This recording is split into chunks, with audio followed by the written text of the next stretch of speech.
Want to use your computer like a pro? In this video, I'll show you some powerful Windows 11 shortcut keys that will save you time and boost your productivity. Press Windows key plus E. This instantly opens File Explorer. Use this to quickly access your files, folders and drives without clicking anything.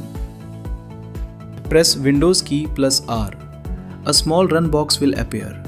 You can quickly open tools like CMD, Control Panel, or apps by typing commands. Press Windows key plus I. Windows settings will open instantly. No need to search manually.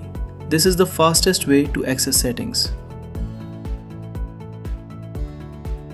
Press Windows key plus L.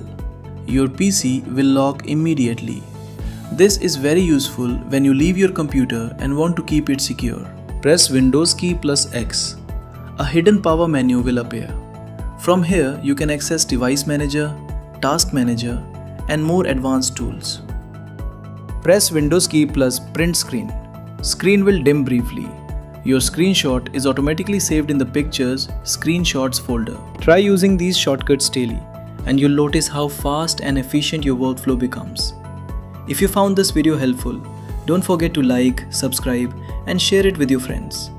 More amazing tech tips coming soon.